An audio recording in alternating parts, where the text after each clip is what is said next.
The first thing to understand about the toe pull is that it's the weight running through the hand and learning to rock through it rather than just staying in that constant state of leverage that is a bit more closely related to the heel pull. So the first thing that we need to identify is that we need to be way closer to the wall than what we think. So I can illustrate this standing. If I'm standing and leaning on the wall, I can lift the front of my feet away and nothing fucking happens. In a toe pull, I need to be so uncomfortably close to the wall. So there, nothing happens. I need to be so uncomfortably close to the wall that the center of mass is already veering, if not on top of the base of support. So as I push the weight through the heel of the hand,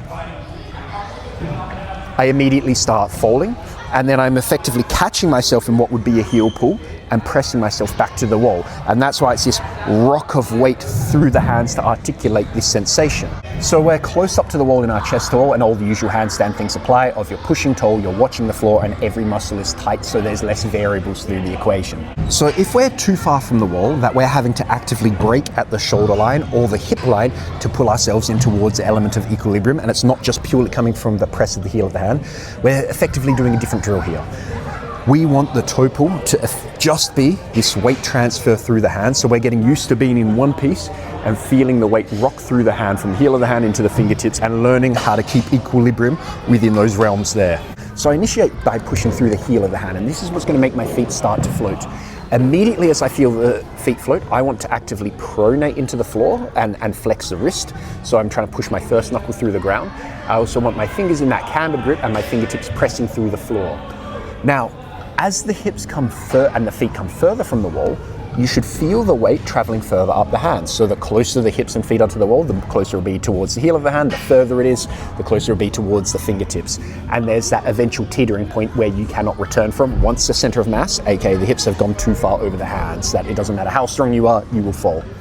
And so we're learning to develop reps in this window and understanding how far we can go without falling into the abyss. We still be able to aim to return to the wall with the element of control. Once I've established clean-cut reps here, then it's aiming in towards holds. And it's using this same concept.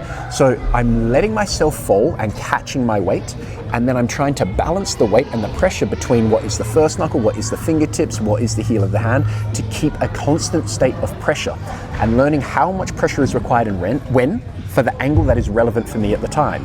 Now note, the further you go from the wall, the stronger the balance will become, but the more energy required. The closer you go to the wall, the harder balance is, because you're more in towards the heel of the hand, but the less energy required.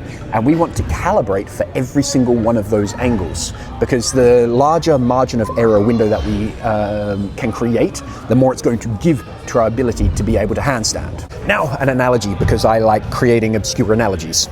So, when we're in our car, and we're driving up to the red light, we see the red light coming up, If we keep our foot on the accelerator till the very last second, and then we try to switch from the accelerator to the brake, what happens?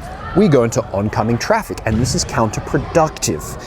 So, what we do is, the second we see that red light, is we've already taken our foot off the accelerator, and we've already put it on the brakes, and we're slowly applying weight to the brake so we can choose when to come to that controlled stop. Accelerator, brakes, oncoming traffic. So that's the exact process that I'm going through. I'm sitting in the accelerator just enough that I can feel myself coming away from the wall, and I can see traffic coming, I can see that red light. The second that I see that, so I haven't even come completely away, I've just come light, and I can feel that there's going to be an element of fall, I'm already applying weight in towards the brakes. So as I'm coming in towards the brakes, I'm choosing how much pressure to apply and when, so I can choose when I want to stop. If I go too abrupt with the brakes, I'm going to immediately get slammed back to the wall. If I leave the brakes too long, oncoming traffic. So I'm learning that sensitivity of that brake pressure to be able to stop myself in the angle that I want access to.